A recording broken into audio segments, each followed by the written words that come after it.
由新鴻基地產重本打造，位於西沙14鄉嘅西沙綜合區，其中住宅項目是 LIC 西沙灣第一期及2026年首推嘅第2 A 期，經已全數沽清。發展商緊接熱潮，接力推出第2 B 期項目，是 LIC 第2 B 期，由3座大樓組成，提供775伙。同時，發展商都開放咗第2 B 期全新4個示範單位，即刻同大家一齊參觀一下。首先，我哋參觀嘅係以2座20樓 A 室為藍本，有裝修冇改動示範單位，實用面積657尺，屬於3房1套間隔。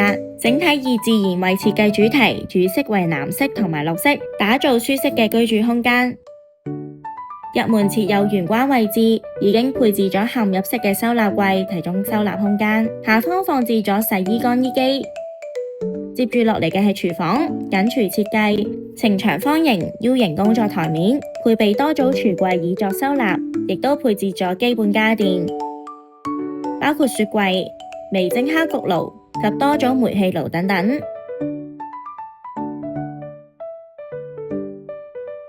廳區以長方形開則，客飯廳分明。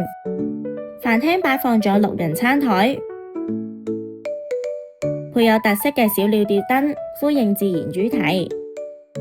另外一邊客廳擺放咗藍色絨面梳化，以及內藏玻璃生態瓶咖啡台，讓自然氛圍融入家中。客飯廳牆身運用咗多功能動動木質牆板設計，可以靈活咁掛放植物同埋裝飾品。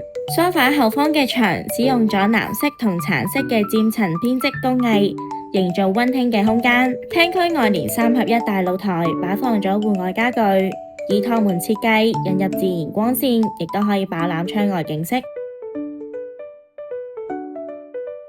浴室設有鏡櫃同洗手盆櫃，方便收納衛浴用品，並以企缸設計。呢間房以趟門設計，令到房間嘅空間更加實用。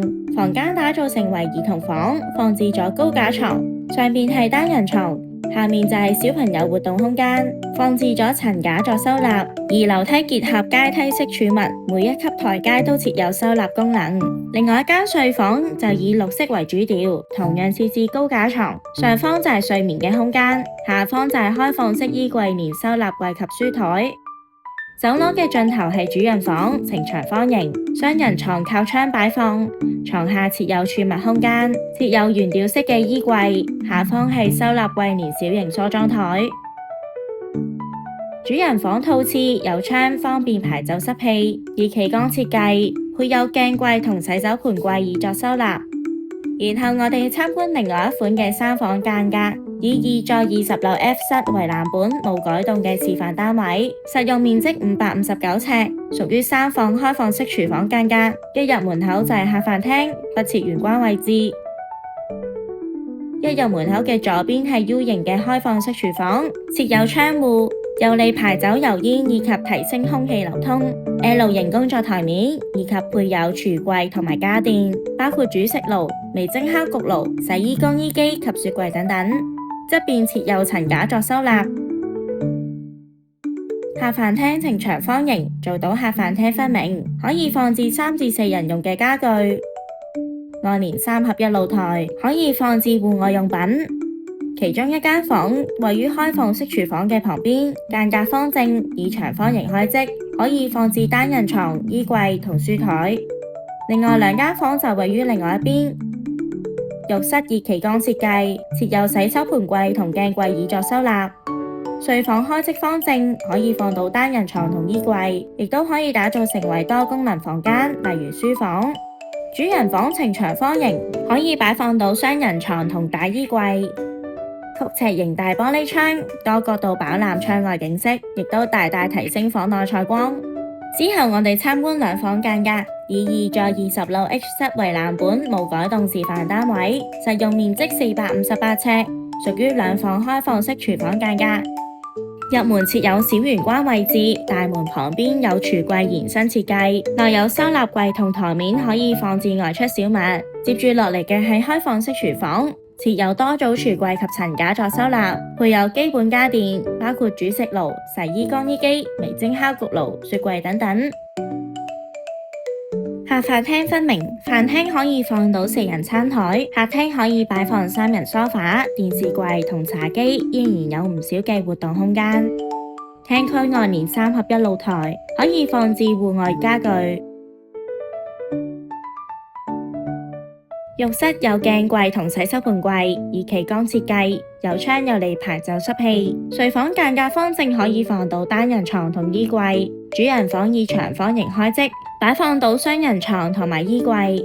房內有對流窗，而大玻璃窗與房同闊，提供採光之餘，亦都增加空氣流通。最後我哋參觀以在20樓 B 室為藍本無改動示範單位，實用面積416尺，屬於2房開放式廚房間隔。大門設有玄關位置，設有嵌入式嘅鞋櫃連收納櫃，中間可以擺放外出小物。另外一邊就係曲尺型開放式廚房 ，L 型工作台面同上下櫥櫃，連基本家電包括煮食爐、洗衣乾衣機、微蒸烤焗爐、雪櫃等等。浴室位於玄關嘅旁邊，以企缸設計，配有交樓標準嘅鏡櫃同洗手盆櫃以作收納。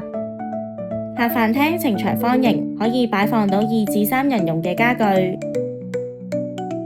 內連3合1露台，有空間可以放置休閒椅。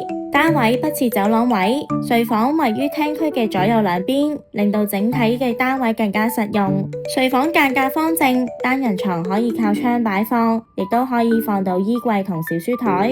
主人房呈長方形，可以放到雙人床、衣櫃同埋梳妝台。